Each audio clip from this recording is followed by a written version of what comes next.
ইরানের সরকার পতন আন্দোলন উস্কে দিয়ে পিছু হটলেন মার্কিন প্রেসিডেন্ট। নতুন হিসাব কষছে ওয়াশিংটন। বিপদের মুখে বিক্ষোভকারীরা। ইরানের সরকার পতনের মধ্য দিয়ে ধ্বংস হতে চায় না আরব বিশ্ব। খামেনিকে মসনদে রাখতে একাট্টা আরব নেতারা। গোয়েন্দা নজরদারি এড়াতে নিজস্ব ইন্টারনেট সেবা চালু করতে যাচ্ছে ইরান। থাকবে নিজস্ব সার্চ ইঞ্জিন, মেসেজিং অ্যাপ থেকে শুরু করে দেশীয় স্ট্রিমিং প্ল্যাটফর্ম। গ্রিনল্যান্ড দখলের পরিকল্পনায় মার্কিন প্রেসিডেন্টের বিরুদ্ধে এবার প্রকাশ্যে মাঠে নামছে ইউরোপবাসী। স্লোগানে উত্তাল ডেনমার্কের রাজপথ। গ্রিনল্যান্ড ইস্যুতে ট্রাম্পের শুল্ক আরোপ হুমকির বিরুদ্ধে পাল্টা জবাব দিতে প্রস্তুত ইউরোপ। ওয়াশিংটনকে কোণঠাসা করতে এবার মার্কিন পণ্যে বিশাল কর আরোপের পরিকল্পনা।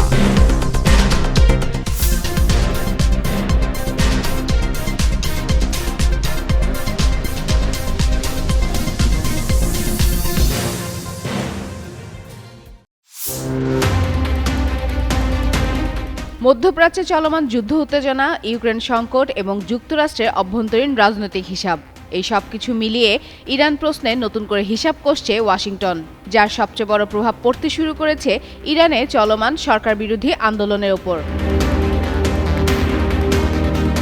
যুক্তরাষ্ট্রে অবস্থান বদলের মধ্য দিয়ে মোড় ঘুরে দাঁড়াচ্ছে পরিস্থিতি। আন্দোলনে অংশ নেওয়া বহু বিক্ষোভকারী এখন নিজেদেরকে প্রতারিত মনে করছেন। হতাশা আর ভয় জন্ম দিচ্ছে তাদের মধ্যে। একসময় যেসব বক্তব্য বিক্ষোভকারীদের সাহস জুগিয়েছে, সেই ডোনাল্ড ট্রাম্পই এখন সামরিক পদক্ষেপ থেকে সরে আসছেন। আর এতেই ইরানের রাজপথে নেমে আসা বিক্ষোভকারীরা পড়েছেন বড় অনিশ্চয়তায়। বিশ্লেষকদের মতে, ট্রাম্প ইরানে হামলা না করার অন্যতম বড় কারণ হল বড় ধরনের সামরিক ঝুঁকি। হামলা হলে পারস্য উপসাগরে থাকা যুক্তরাষ্ট্রের একটি এয়ারক্রাফট ক্যারিয়ার ইরানের ক্ষেপণাস্ত্রের লক্ষ্য হতে পারে, এমন আশঙ্কা ছিল মার্কিন সামরিক মহলে। এতে শুধু বড় প্রাণহানি নয়, পুরো মধ্যপ্রাচ্যে যুদ্ধ ছড়িয়ে পড়ার ঝুঁকিও তৈরি হতো। আরেকটি বড় কারণ হিসেবে দেখা হচ্ছে অর্থনীতিকে। ইরানে হামলা হলে তেলের দাম দ্রুত বেড়ে যেত, যার প্রভাব পড়ত যুক্তরাষ্ট্র সহ সারা বিশ্বের অর্থনীতিতে। নির্বাচনী রাজনীতির মুখে ট্রাম্প এমন ঝুঁকি নিতে চান না বলেও মনে করছেন বিশ্লেষকরা। এদিকে ইসরায়েল প্রকাশ্যে ইরানের বিরুদ্ধে কঠোর অবস্থান নিলেও এখনও সরাসরি যুদ্ধে যেতে আগ্রহ দেখাচ্ছে না। কারণ হিসেবে দেখা হচ্ছে গাজা ও লেবানন সীমান্তে চলমান উত্তেজনার মধ্যে নতুন করে ইরান ফ্রন্ট খুললে পরিস্থিতি তাদের জন্য আরও জটিল হয়ে উঠবে। তাই ইসরায়েলও যুক্তরাষ্ট্রকে আপাতত সংযত থাকার পরামর্শ দিচ্ছে। এই অবস্থান বদলে সবচেয়ে বড় ভুক্তভোগী ইরানের বিক্ষোভকারীরা। ট্রাম্পের আগের বক্তব্যে ভরসা করে অনেকেই আন্দোলনে নেমেছিলেন, কিন্তু যুক্তরাষ্ট্রে এমন পিছু হটায় তারা এখন দমনপীড়ন, গণগ্রেপ্তার এবং ইন্টারনেট বন্ধের মুখে একা হয়ে পড়েছেন। অনেক জায়গায় আন্দোলন থেমে গেছে বলেও জানা যায়। বিশ্লেষকদের মতে, যুক্তরাষ্ট্র হামলা চালালেও তা হয়তো আন্দোলনকারীদের জন্য সরাসরি সহায়ক হতো না। তবে ট্রাম্পের অবস্থান বদল যে ইরানের সাধারণ মানুষের আশা ও আস্থার বড় আঘাত দিয়েছে তা এখন স্পষ্ট। ফাতেমা ফাতেহ জান, যুগান্তর নিউজ।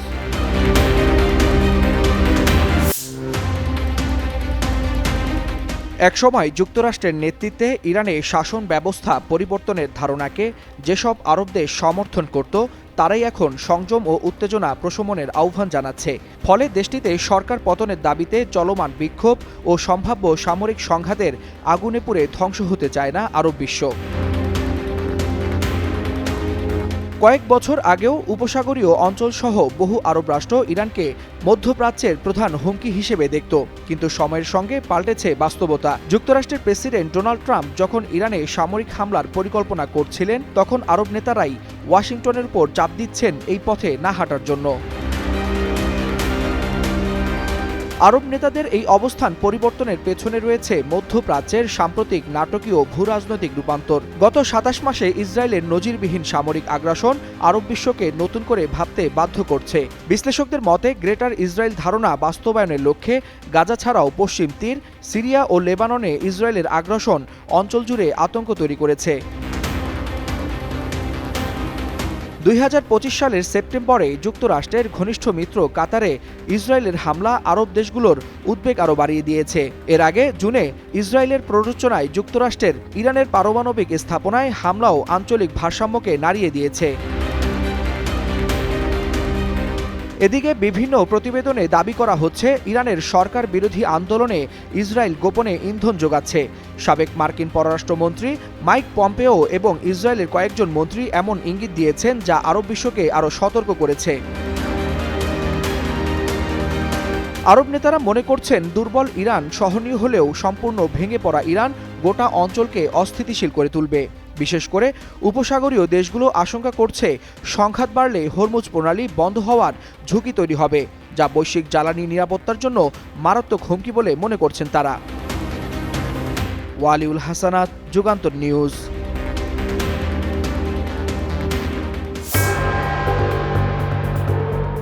ইরানের বর্তমান অস্থিরতার মধ্যে এক নতুন আশার আলো নিয়ে এগোচ্ছে দেশটির নিজস্ব ডিজিটাল ব্যবস্থা। সরকার দেশের নাগরিকদের জন্য চালু করতে যাচ্ছে একটি জাতীয় ইন্টারনেট ব্যবস্থা, যেখানে থাকবে সরকার অনুমোদিত search engine, messaging app, navigation সেবা এবং দেশীয় স্ট্রিমিং প্ল্যাটফর্ম। আন্তর্জাতিক ইন্টারনেট ব্যবহারের সুযোগ সীমিত থাকবে। শুধুমাত্র সরকারি অনুমোদনপ্রাপ্ত ব্যক্তিরাই এটি ব্যবহার করতে পারবেন। এই পদক্ষেপের পেছনে রয়েছে দেশে চলমান সামাজিক ও রাজনৈতিক অস্থিরতা। ডিসেম্বরের শেষের দিকে অর্থনৈতিক সংস্কারের দাবিতে শুরু হওয়া বিক্ষোভ দ্রুত সরকার বিরোধী আন্দোলনে রূপ নেয়। রিয়েলের দরপতন, দ্রব্যমূল্যের ঊর্ধ্বগতি এবং সরকারি নীতির প্রতি ক্ষোভের কারণে জনগণ পথে নেমেছিল। নিরাপত্তা বাহিনী বিক্ষোভ দমন করতে গুলি চালানো, গণগ্রেপ্তার এবং সহিংস পদক্ষেপ নিয়েছে। বিক্ষোভকারীরা সামাজিক মাধ্যম ব্যবহার করে খবর ছড়িয়ে দিচ্ছিল এবং আন্দোলনকে তীব্র করছিল। এই প্রতিক্রিয়ায় 8 জানুয়ারি ইরান সরকার দেশজুড়ে ইন্টারনেট বন্ধ করে দেয়। স্টারলিংক ব্যবহারের মাধ্যমে সংযোগ স্থাপনের প্রচেষ্টা ব্যর্থ হয়। ফলে দেশটি প্রায় 10 দিনের বেশি সময় ধরে প্রায় সম্পূর্ণ ব্ল্যাকআউটের মধ্যে থাকে।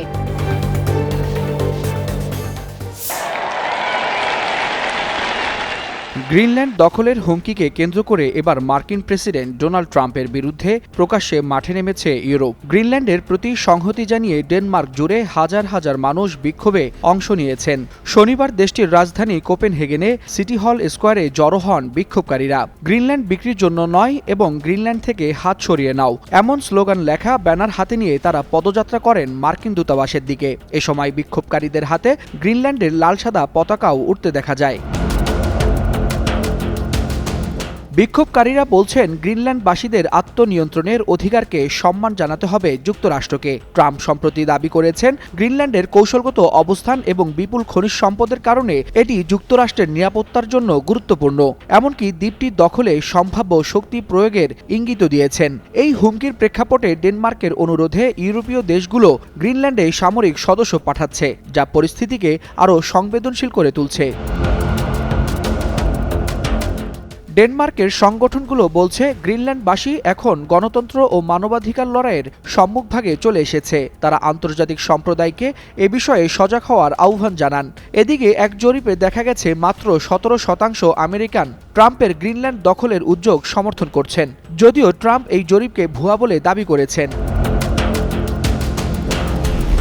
57,000 জনসংখ্যার গ্রিনল্যান্ড 1979 সাল থেকে স্বায়ত্তশাসন ভোগ করলেও এখনও ডেনমার্কের অংশ। দ্বীপটির সব প্রধান রাজনৈতিক দল ভবিষ্যতে স্বাধীনতার পক্ষে থাকলেও তারা স্পষ্ট জানিয়েছে যুক্তরাষ্ট্রের সঙ্গে যুক্ত হওয়ার চেয়ে ডেনমার্কের সঙ্গেই থাকতে চায় তারা। ওয়ালিউল হাসানাত, যুগান্তর নিউজ।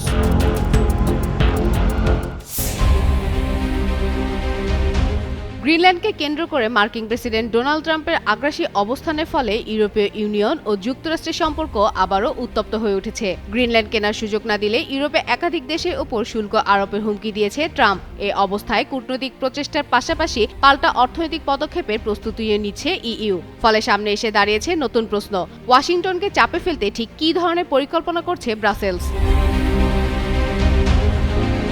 রোববার ইইউভুক্ত দেশগুলোর রাষ্ট্রদূতের বৈঠকে এ বিষয়ে নীতিগত ঐকমত্য তৈরি হয়েছে। কূটনৈতিক সূত্রগুলো জানায় ইইউ প্রথমে যুক্তরাষ্ট্রকে সিদ্ধান্ত বদলাতে রাজি করার চেষ্টা করবে। তবে ট্রাম্প যদি শুল্ক আরোপের হুমকি কার্যকর করেন তাহলে পাল্টা জবাব দিতে প্রস্তুত থাকবে ইউরোপ। এর আগে ট্রাম্প শনিবার ঘোষণা দেন আগামী 1 ফেব্রুয়ারি থেকে Denmark, Sweden, France, Germany, Netherlands ও ফিনল্যান্ডের পাশাপাশি যুক্তরাজ্য ও নরওয়ের উপর নতুন করে শুল্ক আরোপ করা হবে। তার ভাষ্য অনুযায়ী গ্রিনল্যান্ড ইস্যুতে যুক্তরাষ্ট্রের দাবি পরিপ্রেক্ষিতে এই সিদ্ধান্ত। ইউরোপের শীর্ষ নেতারা একে সরাসরি চাপ প্রয়োগ ও ব্ল্যাকমেল হিসেবে দেখছেন। এই প্রেক্ষাপটে ইইউ যুক্তরাষ্ট্রের প্রায় 93 বিলিয়ন ইউরো, যা বাংলাদেশি টাকায় প্রায় 13,300 বিলিয়ন মূল্যের পণ্যের উপর শুল্ক আরোপের পরিকল্পনা বিবেচনা করছে। এই শুল্ক প্যাকেজটি আগের 6 মাসের জন্য স্থগিত ছিল। ইইউ সূত্র জানায়, পরিস্থিতি অপরিবর্তিত থাকলে আগামী 6 ফেব্রুয়ারি থেকে এটি কার্যকর হতে পারে। বৃহস্পতিবার ব্রাসেলসে ইইউ নেতারা জরুরি বৈঠকে বিষয়টি চূড়ান্তভাবে আলোচনায় আসবে বলে জানা যায়। এছাড়া আলোচনায় আরও রয়েছে ইইউ অ্যান্টি কোয়ারেশন ইনস্ট্রুমেন্ট ব্যবহারের বিষয়টিও। এই ব্যবস্থা প্রয়োগ করা হলে যুক্তরাষ্ট্রের কোম্পানিগুলোর ইউরোপের সরকারি দরপত্র, বিনিয়োগ, ব্যাংকিং কার্যক্রম বা ডিজিটাল সেবায় সীমাবদ্ধতা আরোপ করা যেতে পারে। তবে কূটনৈতিকদের মতে এই কঠোর পদক্ষেপের বিষয়ে এখনও সদস্য দেশগুলোর মধ্যে পুরোপুরি ঐক্য হয়নি। এদিকে ডেনমার্কের প্রধানমন্ত্রী বলেছেন, ইউরোপ গ্রিনল্যান্ড ও ডেনমার্কের পাশে রয়েছে এবং কোনো ধরনের চাপের কাছে নতি স্বীকার করবে না। সব মিলিয়ে গ্রিনল্যান্ড ইস্যুতে ট্রাম্পের শুল্ক হুমকি ইউরোপকে পাল্টা শুল্ক ও অর্থনৈতিক চাপের পথে ঠেলে দিচ্ছে।